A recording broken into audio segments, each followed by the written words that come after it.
Ini sehidup sama Nabi, tapi tidak pernah ketemu Nabi. Bukan sebut sahabat, namanya Uwais Al-Qarni. Nabi panggil Umar sama Abu Bakar. Kalau bahasa kita, Umar sini saya kok. Bakar, dulu. Kenapa ya Rasulullah? Besok kalau kau ketemu orang dari Yaman, namanya Uwais Al-Qarni, saya salam kepadanya. Sampaikan salamku kepadanya, dan kau minta didoakan sama itu orang. Bah, heran ini Umar. Heran ini Abu Bakar. Siapa ini? Apa keistimewaannya? Akhirnya, tunggu. Wafat Nabi, tidak ada orang dari Yaman nama Uwais. Diganti oleh Abu Bakar Siddiq. Tunggu. Tidak ada juga orang dari Yaman nama Uwais. Tiba-tiba ketika Umar jadi khalifah, Amiral Mukminin, presiden sekarang, tiba-tiba ada rombongan musafir pedagang dari Yaman. Umar datangi. Kamu dari Yaman? Iya. Ada di antara kalian nama Uwais Al-Qarni? Kata ini rombongan dari Yaman pedagang. Siapa? Enggak mungkin yang di rombongan kami. Masa Umar tanya? Kok bisa ini? Akhirnya dia bilang, adakah di antara kalian nama Uwais Al-Qarni? Akhirnya pimpinan rombongan dia bilang ada. Tapi itu sana. Itu. Dia tunjuklah pengembala. Jadi dalam rombongan itu mereka membawa onta. Dan penjaga onta itulah Uwais Al-Qarni. Nabi bilang Umar, enggak mungkin. Masa Nabi salam sama pengembala?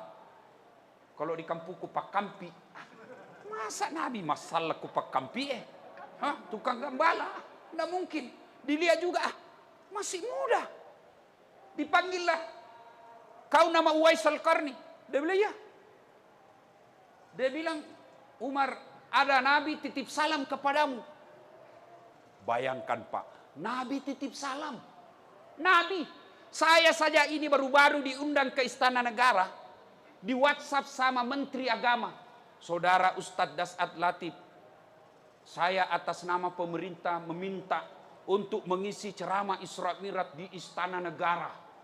Itu WhatsAppnya Menteri, langsung ku print. Dede, langsung ku kasih lihat semua pegawaiku di kantor. Menteri Agama bos. Pulang kampung aku pacinikan semua sepupuku. Ita ko cule sapomu. Coba istana. Masya Allah. Itu baru Jokowi yang undang Pak. Bisa dihilang jabatannya itu presiden. 10 tahun saja setelah itu wabillahi taufiq wal hidayah. Suluk ke istana. Coba. Saya sudah bangga. Ini Nabi yang titip salam. Masya Allah. Umar penasaran. Uwais. Apa gerangan yang membuat ini orang istimewa? Apa sebabnya Nabi titip salam dan minta didoakan? Nah lebih tua kah dari dia ini? Dia bilang, ya Uwais, Nabi titip salam. Kau pada zaman itu waktu Nabi masih hidup, kenapa kau tidak datang menjumpai Nabi? Kau rindu sama Nabi? Iya, saya sangat merindukan Nabi. Ingin sekali saya ketemu sama Nabi. Lalu kenapa kau tidak lakukan perjalanan dari Yaman ke Madinah? Dia bilang begini, mamaku sakit kodong. Saya mau sekali. Dan saya kalau minta izin sama mamaku, ya bunda saya mau pergi benjuk Rasulullah, pasti diizinkan.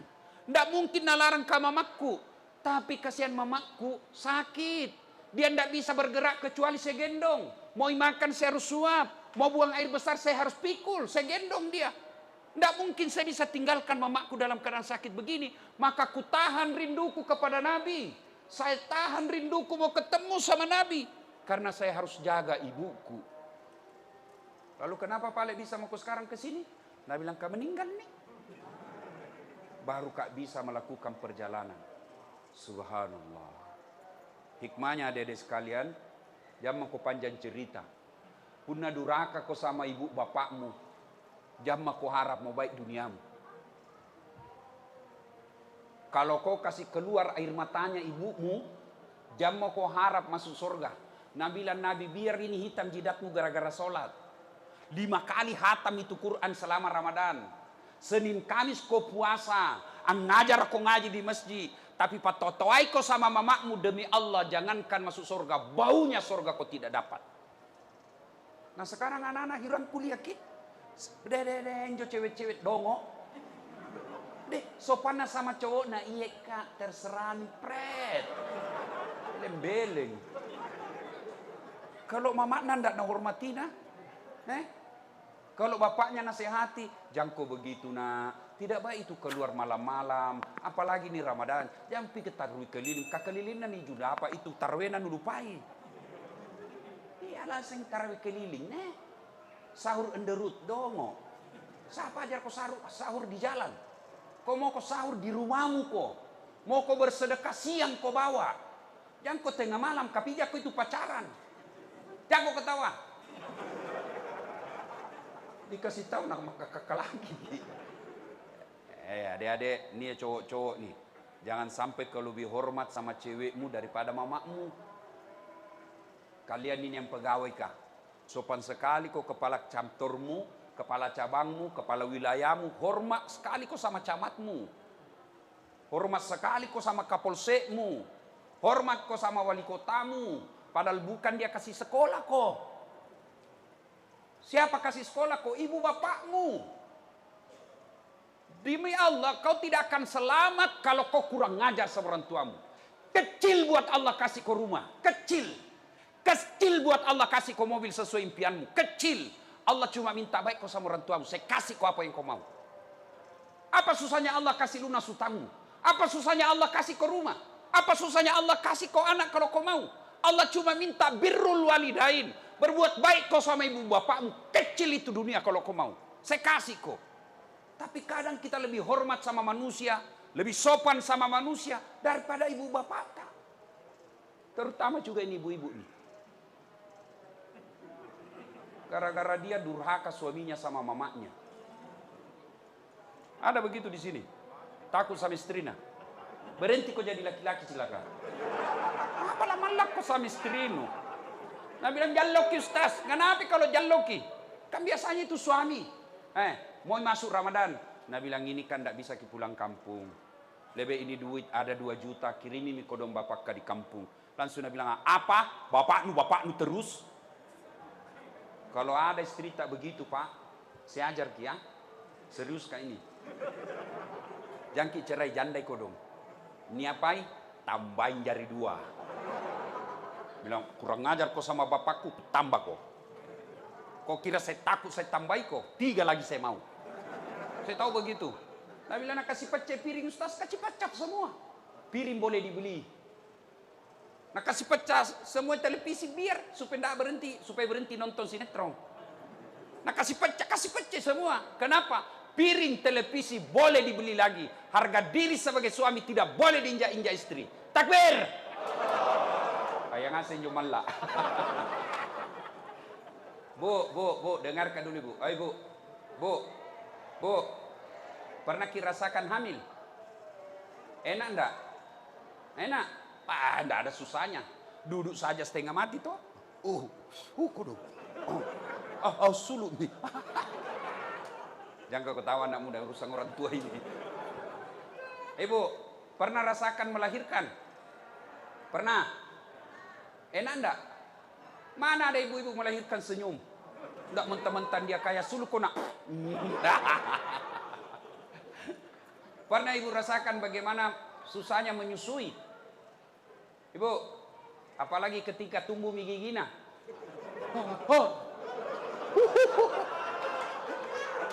Iya toh? Tapi nu tinjui.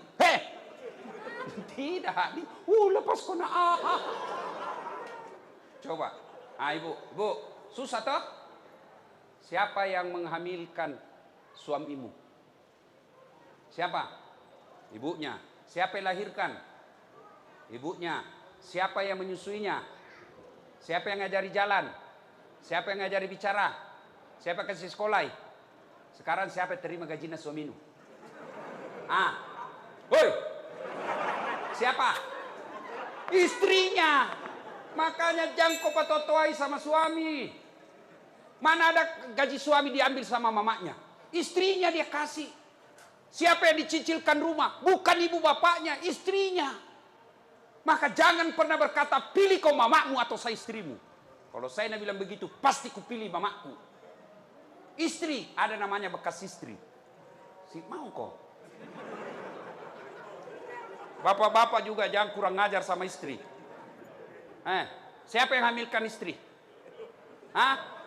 Ibu nah. Siapa yang menyusui? Jangan kau bilang kau. Ibunya. Siapa yang lahirkan? Ibunya. Siapa yang ikuti sekarang? Siapa? Suaminya toh. Maka jangan sakiti suami istri. Jangan kau berkata pilih kau mamamu atau saya suamimu. Tidak mungkin itu. Maka yang baik saling menghormati. Ada rezeki dari suami, kasih. Mertua datang, bapaknya istri tak datang, kita sebagai suami kasih. Mama tak datang, kasih istri duit, ini kasih mamaku. Jangan malah disembunyi-sembunyi. Ini mak cepatnya, nanti naliaki lagi istriku, jaloki. Nah, adik-adik sekalian, percaya adik-adik, kalau kau mau sukses, tidak harus sekolah ke luar negeri.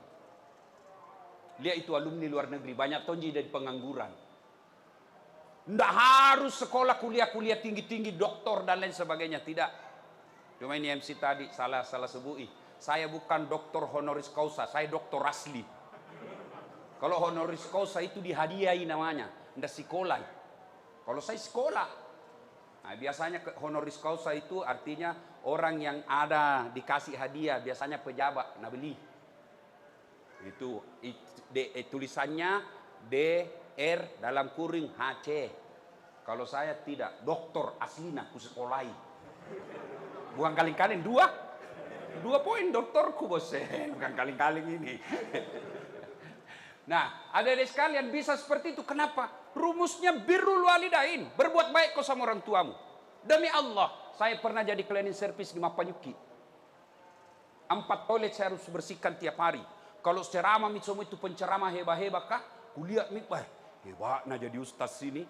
Saya bilang sama koordinator kebersihan, jam aku gaji kak. Kalau ada undian namaku, undian umroh, kasih masuk namaku. Mudah-mudahan bisa kak umroh gratis. Sampai itu tunjuk kantor kak, tidak dapat kak. Coba. Saya pernah rasakan dihina, dimaki, di PIS 3 Unha Sospol. Lantai 2, ruangan 207 tempatku kuliah. Keluar kak kuliah, nak tunjuki ke seniorku.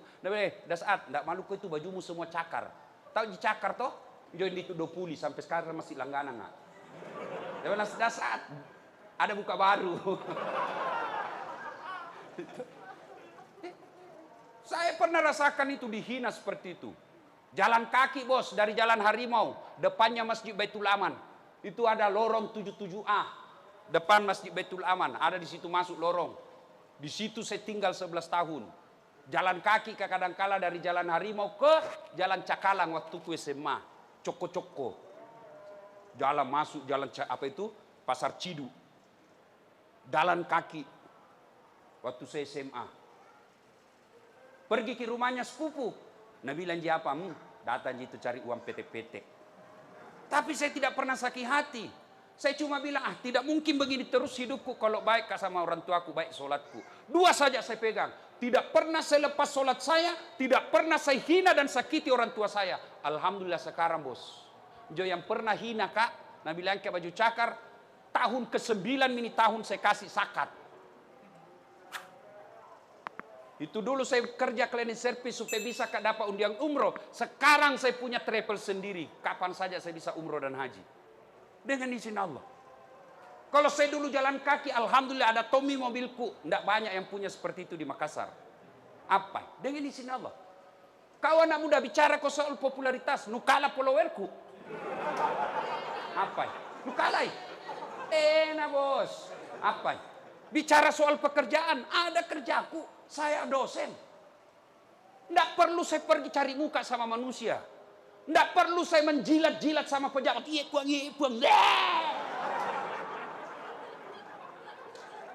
Mana caranya? Muliakan orang tuamu. Birrul walidain. Berbuat baik kau sama orang tuamu. Kecil punya mobil cikali. Kecil lunas rumahmu. Kecil semua buat Allah. Jangankan yang masuk akal, tidak masuk akal saja bisa Allah kasih kau kalau kau mau sama Allah. Cuma kan kadang-kala kita muliakan orang lain, ibu bapak tidak kita hormati. Gimana ceritanya? Dia lahirkan kita, dia sekolahkan kita, dia jualkan ki rumah untuk dia. Nah kasih nikah ki, ambilkan ki kodong kredit supaya bisa ki menikah. Lalu kau tidak hormati ibu bapakmu, pantas kau tidak bisa hidup bahagia. Rumahmu mewah, mobilmu megah, tapi tidak kau temukan kebahagiaan dalam hati ketika kau durhaka sama orang tuamu.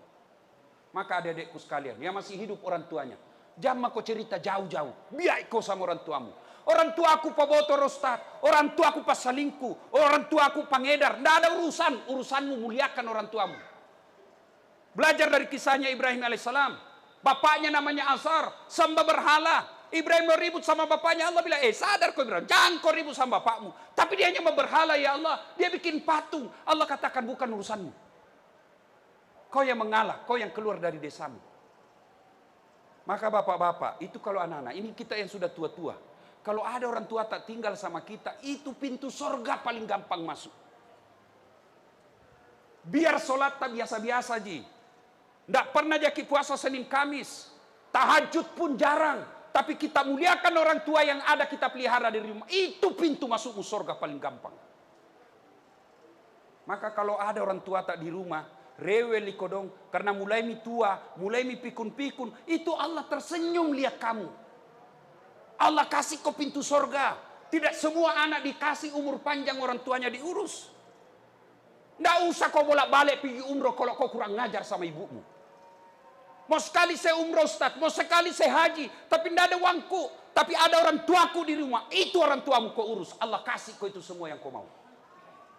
Tapi ketika orang tua kau teteskan air matanya, dia menangis dalam kamar karena istrimu marah-marah sama dia. Demi Allah, kau tidak akan dapat pintu surga. Maka saudaraku, kita simpulkan pembicaraan. Baik-baik sama orang tua. Meskipun agamanya tidak terlalu bagus, tapi itu adalah pintu gampangnya kita masuk surga. Inilah tausiah kita, mudah-mudahan ada manfaat.